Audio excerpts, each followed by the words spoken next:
예, 코로나 팬데믹 이후 그 배달 시장, 음식 배달 시장이 엄청 성장을 했고, 거기에 또 배달 애플리케이션, 배달 앱을 많이 쓰시죠. 그리고 또 관련 회사 규모도 엄청 커지게 됐는데, 근데 최근 음식 배달 비용이 오르면서 자영업자들의 불만이 커지고, 그 배달 앱 업체들의 중간 수수료가 폭리가 아니냐라는 논란이 벌어지고 있어서요. 관련 취재를 꾸준히 해온 시사인 전혜원 기자를 모시고 말씀 나눠보겠습니다. 기자님 어서 오십시오. 안녕하세요. 네, 우리 진정건 작가님 그리고 김성희 소장님 인사 나누시죠. 전 아이돌 보는 것 같은 기분이 들어요. 엄청 팬이거든요. 예. 기사의 팬이신 거죠? 이 기자님의 팬입니다. 기자님이 쓴 기자님의 책에 책. 예. 어떤 책을 많이 보셨습니까? 노동에 대해 말하지 않는 것들 되게 재밌게 읽어서요. 예. 어떤 분이 한번 꼭 뵙고 싶었는데 이렇게 기회가 생겨서 영광입니다. 아유, 감사합니다. 네, 기자님이 굉장히 당황하고 계시고요. 자, 일단 오늘 그 배달 앱 얘기를 해볼 텐데, 우리 기자님도 그 배달 애플리케이션을 많이 이용하십니까? 문제의식은 어떻게 갖게 되셨는지. 예, 저도 배달 음식 종종 이제 시켜 먹는데요. 제가 예. 이제 사실 어떤 경험을 하면서 이 취재를 하게 됐어요. 그러니까 배달의 민족 앱에 접속을 하면 여기 보면 이제 왼쪽에 배민원이라고 그렇죠. 이게 이제 한 번에 한 집만 배달해주는 그런 서비스입니다. 예. 단건 배달 서비스라고 하고 예. 그 오른쪽에 배달이라는 거는 이제 배달 대행 업체들이 여러 곳을 돌면서 이제 배달을 하는 그런 건데요. 예. 그래서 저도 이제 빨리 받고 싶어서 이제 아. 배민원으로 치킨을 주문을 했는데 시간이 빨리 옵니까? 배민원으로 하면? 아무래도 이제 저만 이제 갖다 주고 다른 집에 아. 가는 거니까 아, 그래서 예. 그걸 기대하면서 주문했는데 이제 사장님이 취소를 하는 거예요. 그래서 영업 중인데 이상하다. 그리고 다시 배달로 하니까 그거는 받으시더라고요. 그래서 이게 뭐지? 뭔가 사장님들이 배민원을 싫어하나? 뭐 이런 네 이렇게 궁금증을 가지고 보니까 이제 이런 갈등들이 있구나. 네, 그걸 근데 좀 알게 실제로 됐습니다. 배민원이 사람 구하기 힘들어갖고요. 예. 그냥 배달로 시키는 편이 더 빨리 옵니다. 여러 차례 유경험자에게 예, 요즘 뭐 그렇게 역전이 네. 됐다고도 하더라고요. 예, 실제로 요즘 배달비가 많이 올랐다고 하는데 예를 들어서 하면 어느 정도 오른 겁니까? 그 배달비가? 예, 그 제가 취재한 한 사장님 경우를 보면요, 예. 이제 33,000원어치 음식을 이분이 단건 배달 그 배민원으로 파셨어요. 예. 근데 일단은 음식값이 얼마든지 간에 건당 배달료가 부가세 포함 6,600원이 나갑니다. 예. 근데 이분은 이제 손님한테 3,500원 정도 부담을 해달라고 해서 이제 본인은 3,100원을 낸 거예요. 그러니까 가게 이제 음식을 만약에 치킨을 시키신 분이 이제 3,500원을 배달 네. 팁으로 지불하시는 거고 네네. 그 치킨을 파시는 사장님은 파시면서 한 3,100원 정도 배달료를 본인도 라이더에게 주게 되시는 거다. 네네, 그 6,600원을 맞춰야 되니까. 그 6,600원을 이제 그 배민의 그 배달 담당 자회사로 보내게 됩니다. 아무튼 그렇게 되고 이제 주문 중개 수수료라는 게 있는데요. 그러니까 예. 배민이 주문을 중개해 준 거에 대한 대가, 애플리케이션으로. 예, 대가가 이제 음식값의 6.8%. 근데 부가세까지 해서 이게 2,468원을 내셨고 이제 결제정산 수수료라는 게 이제 역시 부가세까지 해서 이분이 이제 영세업자라 1.5% 해가지고 602원 나갔습니다. 그래서 이제 고객이 이제 배달료 포함해서 36,500원을 입금을 했는데, 예. 그러니까 이분한테는 이제 점주한테는 9,670원이 차감이 돼서 26,830원이 된 겁니다. 그러니까 이게 좀 이렇게 복잡한데요. 그러니까 예. 예를 들어서 10,000원짜리 음식을 팔고 이제 고객하고 반반 부담했다 해서 고객이 3,000원 냈다라고 하면은 네. 그러면 이제 점주는 10,000원에서 배달비 3,000원 자기가 내고 중개 이용료 6.8%니까 680원 내고 결제정산 수수료가 원래 3%거든요. 그래서 300원 내고 이 모든 거에 대한 부가세 698원을 냅니다. 그러면은 10,000원을 팔았을 때 4,678원 차감이 돼서 이제 5,322원이 남는 그런 구조입니다. 그러니까 이게 뭐 좀 복잡하게 설명하셨는데 제가 장사를 해봤지 않습니까? 그럼 이제 물건을 팔 때는 기준이 있어요. 내가 예. 매출이 발생하면 매출의 임대료가 차지하는 게 10분의 1에서 10분의 2 정도, 그러니까 20% 정도까지 견딜 수 있는 수준으로 보고 그 다음에 인건비가 20% 안팎 수준, 그리고 거기에다 이제 재료비가 한 30% 이렇게 하는 거거든요. 그러면 사장한테 남는 게 10에서 20% 남으면 잘 남는 거예요. 장사 한 달을 해서. 근데 그 20% 남는 거에서 15%를 배달료로 뜯기고 있는 겁니다. 그럼 한 5% 나. 그러니까 5%도 안 남는 거죠. 안 왜냐하면 남는다. 아까 전 같은 경우 33,000원 팔았는데 9,000원 뜯기면 4분의 1 뜯기는 거거든요. 그럼 이건 이문이 남을 수가 없어요. 구조가 아예 불가능한 겁니다. 근데 예전에 저도 많이 써봐서 아는데 좀 이 정도는 아니고 한 2,500원에서 한 3,000원 정도 배달료였던 것 같은데 6,600원 정도로 올랐어요? 왜 이렇게 올랐는 건가요? 예, 그게 배달 시장 변화와 관련이 좀 있는데요. 예. 이제 과거에는 이제 배달 음식이라는 게 뭐 치킨, 피자, 중식 이런 거밖에 없었잖아요. 그렇죠. 그래서 그 식당들이 이제 라이더를 직접 고용해가지고 배달을 보냈었습니다. 근데 이게 2010년에 배민 생기고 뭐 이러면서 배달 배달 애플리케이션. 수요가 굉장히 폭증했잖아요. 예. 그래서 라이더들도 한 식당에 고용된 게 아니라 이제 여러 식당을 돌면서 배달을 하는 대신해주는 그러니까 배달 대행업체라는 게 생겨나게 됩니다. 그렇죠. 그래서 우리가 길 가다 보면 뭐 생각대로 바로고 부릉 이런 바구니 같은 게 보이잖아요. 예. 이제 그런 데랑 이제 위탁 계약을 맺고 건당 수수료를 라이더들이 받는데요. 근데 아무래도 밥 먹는 시간이 사람이 점심 저녁 이렇게 정해져 있고 이 시간대에 이제 라이더들이 건당 수수료를 최대한 많이 벌어야 되다 보니까 예. 이제 가게 하나 가서 음식 받아서 갖다 주고 또 다른 가게 가서 음식 받아서 갖다 주면은 뭔가 이분들도 더 최대한의 수익을 올릴 수 없다고 생각을 하는 겁니다. 시간도 맞추기가 어렵고. 예. 그래서 이제 한 번에 여러 이제 가게에 들러서 음식을 여러 개 받아가지고 한 6, 7건씩 들고 이제 자기가 알아서 이제 뭐 혹은 뭐 기계가 추천해주는 동선에 따라서 이렇게 여러 집 배달을 하는 거예요. 그러다 네. 보니까 나는 처음 시켰는데 혹은 우리 집 되게 가까운데 왜 이렇게 돌아서 와 이러면서 약간 고객들의 불만이 생기면서 네, 이런 불만이 있었는데 이제 2019년 5월에 쿠팡이츠라는 그런 배달 앱 서비스가 이제 단건 배달을 들고 나옵니다. 그러니까 일편단심 한 집만 배달해 줄게. 그래서 일단 너가 그 주문하면 너 것만 배달하고 나머지를 할게 이렇게 한 거예요. 예. 그래서 이거를 단건 배달이라고 이제 하는 건데, 근데 이제 이러면은 이제 건당 수수료로 라이더들이 돈을 버니까 네. 사실 굉장히 수수료가 세야만 그거를 할 거 아니겠어요? 그래서 네. 쿠팡이츠가 굉장히 프로모션을 많이 합니다. 초기에 뭐 건당 2만 원 이렇게까지도 한 번 배달하면? 네, 건당 뭐 2천 몇 배, 3천 원 이런 시절에 막 건당 2만 원까지 막 이렇게 합니다. 예, 그러니까 막 라이더들도 움직이고 실제로 단건 배달이 돌아가는 거예요. 그래서 강남 3구 같은 경우에는 이제 쿠팡이츠가 배민을 거의 추월했다 막 이런 얘기도 나오게 됩니다. 그러니까 네. 배민이 이걸 안 할 수가 없어서 배민도 단건 배달 시장에 뛰어들게 되고 그러면서 서로 라이더를 모시려고 하다 보니까 이제 배달료가 굉장히 높아지는 수요 거죠. 공급에 올리에 예, 따라서. 그러다 보니까 이제 배달 대행업체에 있던 라이더들이 뭐야 쿠팡이츠가 훨씬 나은데 이러면서 막 배민원이 훨씬 나은데 이렇게 가게 되면서 이 배달 대행업체들도 원래 한 2,500원, 3,000원 하던 수수료를 뭐 3,500원, 4,000원 이렇게 올리게 되면서 그 코로나 전반적으로 상황에서 이제 네. 배달 음식에 대한 수요는 굉장히 많은 상황이고 그 배달하실 분들 많이 필요한데 거기서 또 이제 배달을 프리미엄 서비스 같이 이제 나만을 위한 배달을 원하는 네. 소비자들 많고 그래서 그러다 보니까 라이더에 대한 보상은 높아져야 되고 예. 그래서 자연스럽게 배달 비용 높아지게 됐다. 네네. 그래서 맞아요. 라이더들은 형편이 나아졌나요? 네, 뭐 사실은 이제 그 기존보다는 건당 수수료가 많이 올랐기 때문에 뭐 예. 그런 형편이 나아진 측면도 있는데 또 그만큼 이제 일자리를 잃은 분들이 많이 또 들어오기도 하고 이래서 굉장히 이런 부침들이 좀 있었습니다. 근데 오히려 이제 피크 시간대 굉장히 수수료가 높다 보니까 더 막 서둘러서 배달하려다가 사고가 또 많이 나기도 하고 그리고 이따 말씀드리겠지만 이제 산재보험 같은 것도 온전히 적용을 못 받는 입장이어서 꼭 이분들이 뭐 다 승자다 이렇게 좀 보기는 좀 지금 어려운 말씀 것 들어보면 수수료라는 게 고정이 아닌가 보죠? 예, 그렇습니다. 그러니까 이게 수수료가 이제 그 거리라든가 아니면 피크 시간대냐 아니냐에 따라서 굉장히 출렁이는 거고 그게 뭐 인공지능 알고리즘 이런 거에 따라서 막 이렇게 네, 왔다 갔다 합니다. 그럼 예. 피크 시간에 비쌀 거고 비 오면 비싸지고 뭐 이러는 건가요? 예, 그렇습니다. 비 오면은 보통 건당 10,000원 정도의 형성이 되어 있다고 하고요. 예.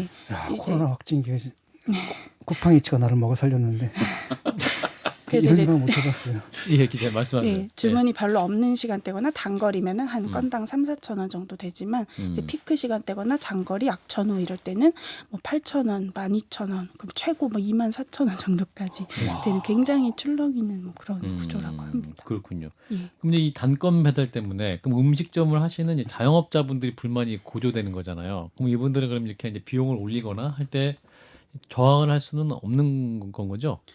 예, 뭐 이런 거를 설명을 했다고는 하는데요. 예. 그러니까 사실은 일단 이게 구조를 먼저 설명을 드려야 될 것 같은데 이제 네. 이 단건 배달 뭐 배민원 이런 서비스의 경우에 이제 점주가 가입을 하면 이 배민이 주문도 중개해주고 배달도 해주는 구조잖아요. 그렇죠. 그래서 주문을 중개해주는 거에 대한 대가로 주문 중개 수수료라는 거를 받습니다. 그리고 그와 별개로 이제 배달에 대해서 배달료도 받는데요. 예. 이게 어쨌든 주문 중개 수수료가 처음에 이제 쿠팡이츠가 단건 배달을 할 때는 점주들이 많이 가입을 해야 되다 보니까 그냥 주문 중개 수수료 1,000원 그리고 배달료도 5,000원.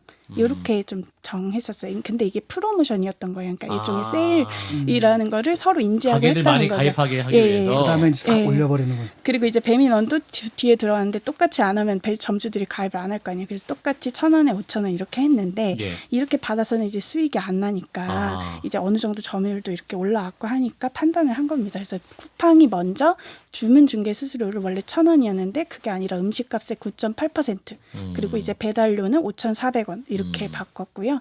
그러고 나서 이제 배민원이 주문 중개 수수료를 6.8%의 배달료 6,000원으로 기본형의 경우에 바꾼 겁니다. 그러다 보니까 배민의 경우에는 단건 배달이 원래 주문 중개 수수료 1,000원이었는데 예. 음식값의 6.98%로 오른 거고요. 올랐다기보다는 이렇게 변동이 되게 된 거고 예. 이제 배달료도 5,000원에서 1,000원 올라서 6,000원이 된 거죠. 근데 지금 이런 경우에 자영업자, 그러니까 소상공인들이 단합해서 배민이나 쿠팡하고 교섭은 못하죠.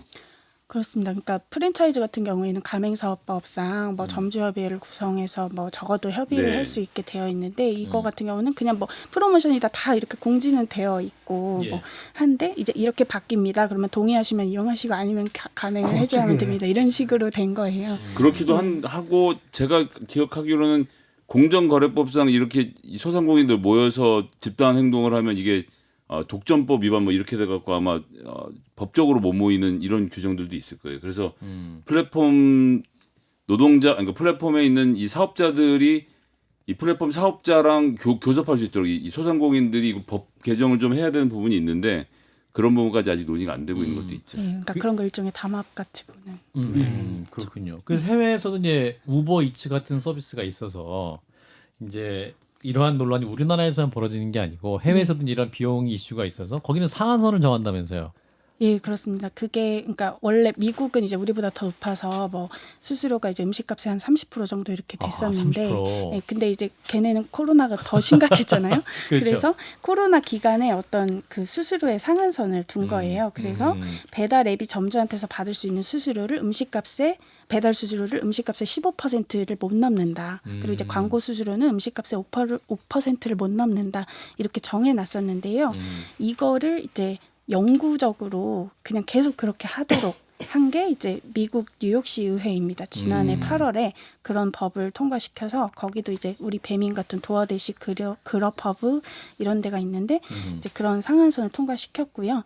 그리고 그보다 앞서서 이제 작년 6월에 미국 샌프란시스코에서도 이제 그런 코로나 때 그 15% 상한했던 거를 영구화했습니다. 우리나라도 그럼 이런 걸 도입하려면 국회나 의회가 움직여야 됩니까? 네, 근데 뭐 일단 그 상한이 뭐 미국 같은 경우에도 이제 너무 업체들이 높으니까. 이거는 헌법 위반이다 하면서 소송을 제기한 상황이고요. 예, 그래요. 우리도 이게 쉽지 않을 것 같고 일단 우리는 뭐 그렇게 30%까지는 되지 않는 상황이어서 플랫폼 사업자는 별도로 규제를 해야 되는데 지난 대선 때 심상정 이재명 후보는 플랫폼 사업자 규제한 법을 만들자는데 찬성 입장이었고 윤석열 후보 같은 경우는 일단 업계의 자율에 두자라고 해서 약간 밀어넣은 입장이라서 이 관련된 논의가 본격적으로 이루어지고 있지는 않습니다. 아직. 네, 그래서 어쨌든 점주 단체들은 계속 요구하는 것은 이제 온라인 플랫폼 중개거래의 공정화에 관한 법률이라고 온플법이라고 부르는 건데 온불법. 예, 그러니까 그런 거는 이제 배민 같은 플랫폼 업체가 이제 점주 같이 입점 업체한테 계약서를 작성해서 교부를 해주고 그리고 만약에 이런 식으로 수수료나 이런 게 변경될 때는 좀 사전에 알려주고 어떤 협의를 하고 그러니까 이런 내용들이 있었어요. 근데 문재인 정부가 이걸 법안을 발의했었는데 네. 뭐 공정거래위원회랑 방송통신위원회 간에 좀 서로의 규제 영역이다 이렇게 하면서 약간 흐지부지 됐었고요. 말씀하신 대로 윤석열 정부는 자율 규제에 무게를 좀 두고 있는 상황. 이게 복잡한 문제네. 이게 왜냐하면 한편으로는 음식을 사 먹는 소비자가 있고, 그다음 그걸 배달해주는 배달원이 있고, 그 음식을 만드는 점주가 있고, 네. 그다음 매개해주는 또 중개업체가 있는 배달 거잖아요. 애플리케이션 회사도 네 있고. 개가 다 이해관계가 다른 건데. 그러니까 그중에서 도대체 이런 사태가 벌어지는데 누구의 이익을 최우선적으로 보호를 해야 될 것인가 이런 문제지 않습니까? 근데 어떻게 이제 보세요? 문제는 쿠팡하고 뭐 이제 구체적으로 쿠팡하고 배민 여기가 사업을 독점적으로 갖고 있기 때문에 수수료 시장을 이 둘이 마음대로 할 수 있다는 게 사실은 큰 문제인 거죠. 그러니까 이게 그 업체가 자율업체들이 더 많아지면 모르겠는데 우리나라는 경쟁이 없거든요 지금 현재로서는. 그렇지 않나요? 그 업체가 그럼 약간 독점의 성격을 갖고 있다 이렇게 보시는 거예요? 독과점에? 배민 점유율이 한 57% 정도 되는 걸로 알고 있는데 근데 뭐 이런 쿠팡이츠 사태 같은 걸 보면 또 아직까지는 한국은 그래도 유효한 경쟁이 이루어지고 있는 거 아니냐 뭐 이렇게 보는 시각도 있긴 한데요. 예. 어쨌든 굉장히 배민이 가진 영향력이 절대적이기 때문에 이게 독일에서는 이게 금지가 돼 있어가지고 사업을 못 해요. 그렇군요. 그 사람들이 볼 때 이게 뭐 너무 잔인하다고 보나? 그러니까 약간 기준이 다르거든요. 자, 그리고 오늘 이제 그 라이더에게 산재보험 적용 길이 열린다라는 기사들이 많이 쏟아졌는데 이제 요 관련 것도 이제 환노위 소위를 통과했다고 하죠. 어떤 내용인지 기자님 설명을 해주시면. 네. 그 전에도 이제 라이더들한테 산재보험이 적용이 되고 있긴 했었는데요. 네네. 사실 원래 산재보험은 이제 근로기준법상 근로자한테만 적용이 되고 있었는데 이제 근로자는 아니지만 이 사람들은 뭔가 노동자처럼 일하니까 보호해야 된다. 그래서 특수형태 근로종사자라고 해서 산재보험에 가입을 할 수 있게 되어 있었어요. 네. 이제 라이더도 그중 하나였는데요. 근데 이런 특수형태 근로종사자의 경우에는 전속성이라는 걸 만족을 했어야 됩니다. 그러니까 한마디로 전속성을 만족해야지 보험이 적용된다. 네네. 그러니까 주로 한 업체에 네가 전속돼서 일을 했어야만 산재보험을 해준다라는 건데요. 그게 예를 들면 월 115만 원 이상 여기에서만 벌었다든가 뭐 월 93시간 이상 여기서만 일했다든가 이런 게 좀 입증이 되어야만 이제 산재보험을 적용해 주는 거였는데요. 네. 그러다 보니까 만약에 이제 배민원이랑 쿠팡이츠랑 둘 다 했는데 만약에 쿠팡이츠에서 사고가 났는데 이런 기준이 충족을 못 시켰었다고 하면 산재보험료를 냈었더라도 산재 적용이 안 됐었습니다. 네, 그래서 그러니까 실제로 네. 이쪽에서 예컨대 이쪽 일을 했는데 저쪽 업체에서 사고가 났는데 그렇죠. 예. 그 자격 요건 딴 업체에서 예. 충족했는데 예. 사고는 이 업체에서 나버린 거예요. 돈을 못 그러면은- 받았었는데 네, 이제 그러면- 받을 수 있는 길이 열렸다. 어떻게 보면 그건 간단하게 해결될 자기 수도 있을 오토바이 것 같아요. 몰면 자영업자라고 보는 거예요. 그래서 이 플랫폼 사업자가 거기서 돈을 버는 거죠. 노동자성이 없으니까. 그렇군요. 그래서 그거를 폐지하자는 논의도 있었고 문재인 정부도 폐지하려고 했었는데 못 하고 있었는데 예. 네, 이번에 네, 드디어 폐지가 되었다고 볼 수 있을 것 같습니다. 그럼 이제 앞으로는 어떻게 되는 겁니까? 이제는 그러면은 배달을 이런 한다는 전속성- 것만 입증이 되면 그냥 그것만 입증이 되는. 그렇죠. 몇 시간 근데 일했든 문제는 간에. 뭐냐 그 보험료를 누군가 내야 되잖아요. 아, 예. 그 보험료는 지금도 그렇고 앞으로도 그 배달 업체 있잖아요. 그러니까 네. 쿠팡이츠 아니면 배민원 운영하는 그 업체가 내게 되고요. 그거는 점주한테 부담시키는 건 아닙니다. 예, 예. 어떻게 보면 기술적으로 좀 어떻게 보면 간단한 문제일 수도 있거든요. 그렇군요. 그렇게 예, 어려운 문제 아니었던 것 같은데 아마. 예. 예.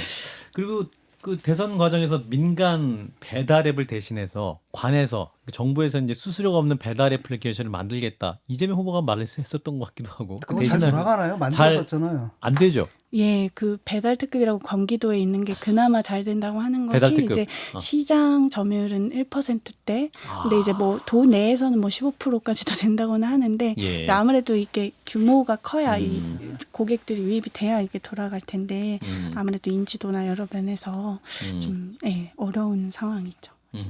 그렇군요. 이제 기자님이 노동에 대해 말하지 않는 것들 책을 쓰실 정도로 이제 노동 문제 관심이 많으신데 라이더 문제, 이제 플랫폼 노동자 문제 많이 자영업자로 봐야 되냐, 노동자냐 이런 논쟁이 있는데 어떻게 정리해야 될지 그 답변 듣고 마무리하겠습니다. 네.